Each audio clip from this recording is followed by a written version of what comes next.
with the shape of you.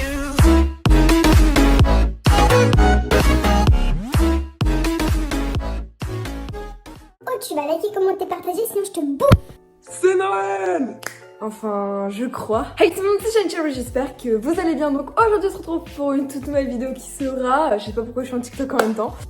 Aujourd'hui, je vais vous présenter 10 meilleures astuces pour vos îles sur Animal Crossing New Horizons. J'avais déjà fait il y a quelques mois une vidéo par rapport aux idées de décoration. Et aujourd'hui, on va passer à l'aspect plutôt théorique et pratique. Pour ça aussi, j'ai tout noté sur mon petit carnet, vraiment des astuces pour tout le monde, pour les experts, pour les débutants, ceux qui vont en découvrir plein dans cette vidéo. En tout cas, j'espère que la vidéo va te plaire et je te laisse avec la suite. Ah oui aussi, comme d'habitude, si ce n'est toujours pas fait, n'hésite surtout pas à liker, commenter, partager. C'est le meilleur soutien que vous puissiez me faire. N'hésitez pas aussi à me suivre sur tous mes réseaux sociaux. Ils sont actuellement à l'écran. Et merci beaucoup, on se rapproche très grandement des 50 000 abonnés. Et pour marquer le coup, j'ai des petites surprises pour vous pendant ces vacances qui vont se dérouler. Bref, c'est parti. Donc voilà, aujourd'hui on se retrouve actuellement à Cérésie. Je suis trop contente, donc voilà, sous la neige, sous le vent, ça fait vachement plaisir. Et aujourd'hui, dans ma petite île, je vais vous montrer pas mal de petits faits, astuces pour vos petites îles. Ça va être plutôt sympathique. En tout premier, on va commencer par une astuce plutôt connue, mais si vous ne l'utilisez pas, mais faites-le, c'est genre the astuce de l'année. Beaucoup trop pratique pour vos petites îles, pour toutes circonstances, enfin vraiment pour tout. Tout simplement, c'est dans vos petits motifs, donc précisément motifs personnalisés. Vous cliquez dessus et là, vous avez soit vos motifs pro pour tout ce qui est robe, mais nous, on va pas s'intéresser à ça aujourd'hui. C'est plutôt dans les motifs perso comme ceci, donc les motifs qu'on peut directement appliquer au sol comme ceci. Je pense que vous voyez plutôt pas mal. Donc à savoir que pratiquement 99% de tous les motifs que vous voyez sont des motifs que j'ai trouvés sur Pinterest. C'est vraiment des motifs trop jolis pour mon île. Il y a juste ce motif là et ce motif là que j'ai fait moi-même. Alors je vais m'expliquer.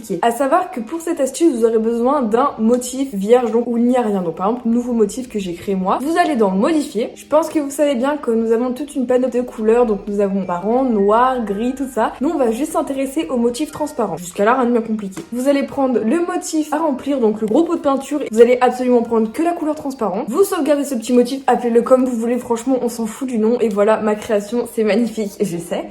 Vous allez vous positionner à des endroits où potentiellement il pourrait y avoir, je sais pas moi, des mauvaises herbes, ce genre de choses pas très désirées. Vous allez les appliquer au sol, donc précisément aux endroits où il y a juste de la terre, enfin juste votre motif, sans qu'il y ait de motif sol ni quoi que ce soit, comme par exemple ici. Il n'y aura plus jamais de mauvaises herbes qui s'installeront à cet endroit précis. Donc par exemple, là j'ai enlevé la mauvaise herbe, à la place j'ai mis mon motif transparent. Tu peux être sûr qu'à 2 milliards de %, il n'y aura plus jamais d'herbe. Et ça c'est super pratique, par exemple si vous time travel, donc vous avancez les jours, et bah là, il y aura jamais de motif qui s'installera. Ma mèche de cheveux commence à me faire chier. Cette astuce est aussi applicable pour les motifs qui sont ici. Donc normalement ici je crois qu'il y en a. Voilà, je pense que vous l'avez même pas remarqué. En plus vu que c'est transparent, c'est invisible, ça ne se voit pas. Et c'est super pratique, comme ça vous n'aurez plus jamais de fleurs comme par exemple ici qui s'installeront alors que vous ne voulez pas. Donc plutôt je vais la prendre, on rebouche le petit sol, on met un petit peu de motif personnalisé et voilà. C'est une astuce ultra basique, ultra simple, mais ça vous évitera à 3 milliards de % d'avoir des hybrides qui s'installent sans aucune raison alors que vous ne voulez pas, des mauvaises herbes qui s'installent n'importe où. À savoir que c'est aussi applicable sur la plage, même si sur la plage il n'y aura pas de mauvaises herbes logiquement, mais n'hésitez surtout pas à utiliser cette astuce, c'est méga giga pratique. Pour cette nouvelle astuce, on va utiliser l'astuce de couper la croissance d'un arbre, d'un cocotier, d'un feuillu, enfin vraiment de n'importe quel type d'arbre. Alors je ne sais pas si c'est applicable sur les arbres fruitiers, mais aujourd'hui on va plutôt s'intéresser à tout ce qui est arbre feuillu, cocotier, petit sapin. Pour ceci vous aurez besoin de vous munir d'un endroit plutôt vierge, donc j'ai pris cet endroit que j'ai un petit peu déconstruit pour vous en vidéo. Voilà, je suis un peu triste parce que je l'aimais bien.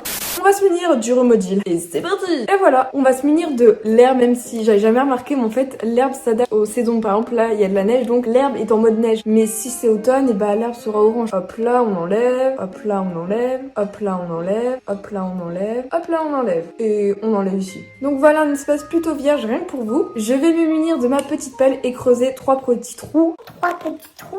3 petits trous. Et par la même occasion, je vais enlever mes décos. De 1, de 2. Et pour le troisième, j'aurai besoin du sable pour tout simplement planter mon cocotier. Là, on va planter un petit sapin. Vu que je suis une personne pas douée, j'avais oublié d'acheter des pousses d'arbres. Et une noix de coco. Bah non.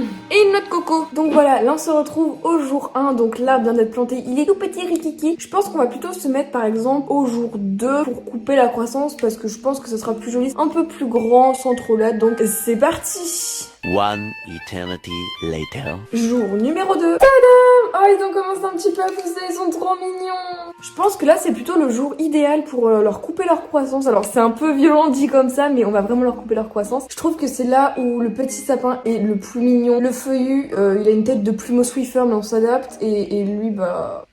Voilà quoi. Mais c'est pas grave, je vais vous montrer l'astuce comment leur couper leur croissance, leur défoncer pour qu'ils arrêtent de grandir. En planter un fruit. Donc ça peut être n'importe quel fruit, sauf la noix de coco. Donc ça peut être une pomme, une cerise, une orange, une poire, une pêche, etc. Mais il faut bien faire très attention où vous positionnez leur petit truc là. Il faut planter tout autour du petit arbre juste un fruit. Donc là j'ai planté une pomme et par précaution je vais replanter ici une orange, pourquoi pas. Là vous aurez beau avancer les jours, l'astuce fonctionnera. Par contre, si vous commencez à enlever la petite pousse, votre petit arbre va continuer à grandir. Je tiens à préciser un petit truc. Sachez que ça se voit extrêmement si votre petit sapin est petit. Mais si votre sapin est au stade J-1 avant qu'il ait fini sa croissance, bah ça se verra pratiquement pas. De mon conseil, vous pouvez le positionner derrière le sapin ou question, plutôt discret et léger, ça ne se voit quasiment pas. Pour la nouvelle petite astuce, alors cette astuce est applicable à toutes les personnes qui vont recommencer une nouvelle partie et pour les autres qui ont déjà leur partie pour votre culture générale parce que vu que Noël approche, la plupart des gens ont recommander une Nintendo Switch Animal Crossing Collector parce qu'il y a des réductions ou sinon parce qu'ils ont envie de recommencer leur île ou juste des nouveaux crosseurs et crosseuses. Donc bienvenue sur la chaîne, si ce n'est toujours pas fait vous pouvez vous abonner, ça fait toujours plaisir. Donc voilà, pour cette astuce j'ai pu apprendre ça grâce à des abonnés. Je suis vraiment très reconnaissante car sans vous bah j'aurais jamais su ça. En fait au tout début quand vous parlez à Millie Melo et quand elle vous demande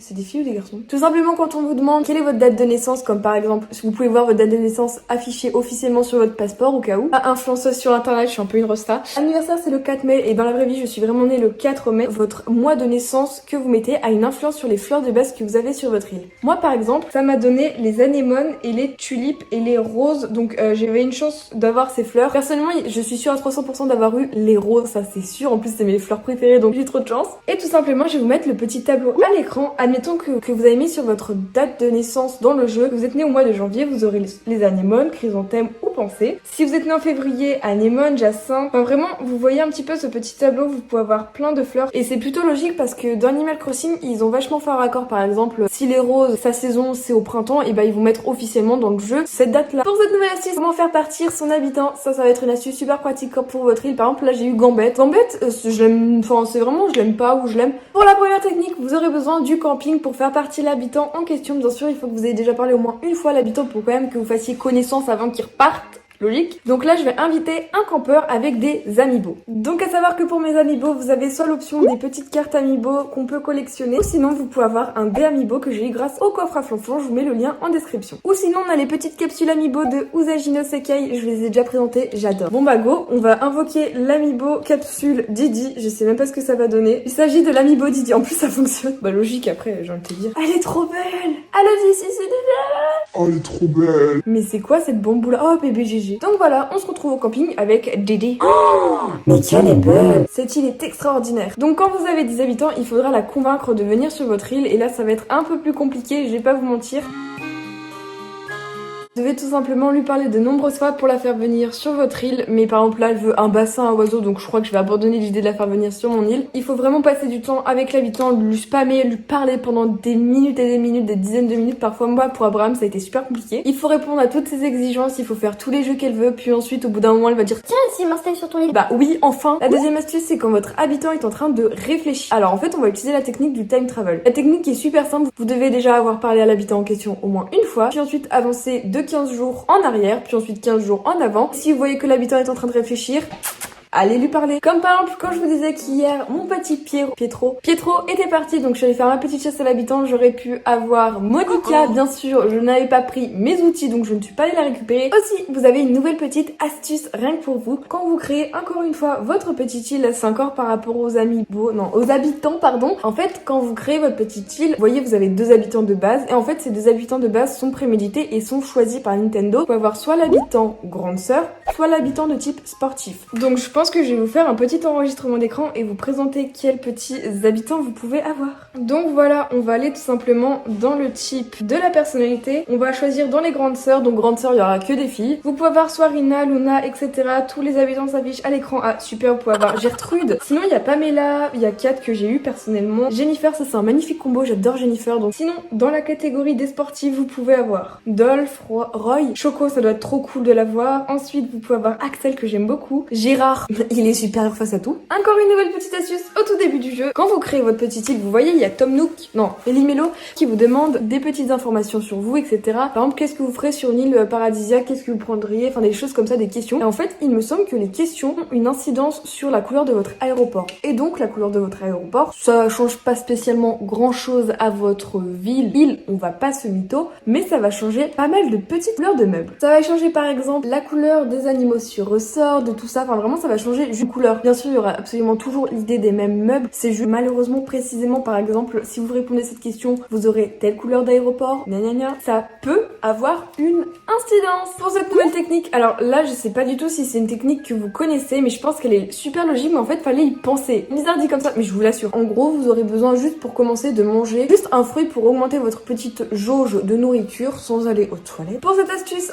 vu qu'on est en période de Noël, période plutôt festive, ce qui fait que vos sapins, je pense que vous voyez, ce sapin là, il est pas spécialement joli, c'est juste un sapin, mais lui, il a des petites guirlandes, des petites choses luminescentes comme ça, c'est trop joli. Et en fait, je vais vous apprendre comment choisir vos sapins, comment mettre un sapin. Par exemple, là, ce sapin, il a pas de couleur et j'aimerais bien qu'à la place, ça soit un sapin avec des petites guirlandes. C'est vraiment un exemple tout bête, mais en fait, vous allez prendre ce sapin initial qui est pas spécialement celui que vous vouliez. Donc, retenez bien la position où il est. Donc là, il est positionné ici. Et ensuite, par exemple, tiens, il y a ce sapin qui est luminescent comme je veux. Donc là, je le prends. Vous voyez bien qu'il est positionné ici. Et voilà, je vais le replanter. Attends. Mon astuce, elle vient de fail, mais je viens de découvrir un truc. En fait, je vais vous faire mon astuce à l'envers. Donc, par exemple, si vous avez un arbre luminescent avec des petites guirlandes que vous ne voulez plus, vous avez tout simplement qu'à le terrer à un endroit, puis ensuite le déterrer et le remettre où il était initialement, et il perdra ses luminescence, ses petites guirlandes. Ah ouais. Moi, je voulais que ça soit l'inverse. Ok, j'en prends note. D'accord. Ok. Et maintenant, on va passer à une autre petite astuce. Faut savoir que ça, cette astuce, je l'ai déjà présentée, mais autant se faire plaisir et pourquoi pas la représenter, parce que cette astuce, tout le monde doit la connaître, tout le monde doit la savoir. Pour ceci, vous aurez juste besoin de votre boîte aux lettres à déplacer. Pour déplacer sa boîte aux lettres, il faut avoir déjà remboursé une première fois son prêt de maison. Puis ensuite, pour l'astuce, vous aurez juste besoin d'aller dans un endroit que vous aimez bien, votre île, pour pouvoir le photographier d'une manière plutôt sympathique. Alors, quel endroit j'aime dans mon île? Par exemple, ici, ma boîte aux lettres, c'est vraiment positionné au pif à la wall again. Donc, j'ai positionné ma boîte aux lettres ici. J'ai besoin d'un bon timing, donc hop là. Et voilà, attendez, hop là. En fait, pendant que votre caméra va se tourner, vous allez hop là, prendre en photo. Jusqu'à là, rien de bien compliqué. Vous allez aller dans vos photos, pour voir où est-ce que c'est. Par exemple, là, vous voyez bien, on a un nouveau point de vue de la photo qui est plutôt sympathique. Par exemple, je vais prendre ici, ouais, j'aime bien. La connexion va être interrompue aussi, on va utiliser une nouvelle technique. Et de 1. Hop là, la photo va être enregistrée. Là, c'est bon, elle est enregistrée. Là, je fais un spécial, je vais juste sur un logiciel de photomontage pour recadrer la photo comme je veux. Donc, on va garder à peu près la même dimension. Ouais, j'aime bien, sans qu'on voie trop mon personnage. Donc voilà actuellement le résultat final de l'image avec un petit peu de retouche au fur et à mesure. J'aime plutôt bien le principe, donc vous pouvez voir un avant, après, c'est juste recadrer la photo, changer un petit peu les couleurs. Après vous pouvez toujours mettre, je sais pas moi, des petites choses plutôt sympathiques. Donc voilà, en tout cas j'espère que la vidéo t'aura plu, merci beaucoup de l'avoir regardée. Si ce n'est toujours pas fait, n'hésite pas à liker, commenter, partager, c'est le meilleur soutien que tu puisses me faire. Quant à moi, je te donne rendez-vous mercredi 16h50 pour une prochaine vidéo. Sur ce, ciao tout le monde, c'était Shine Cherries, bisous bisous.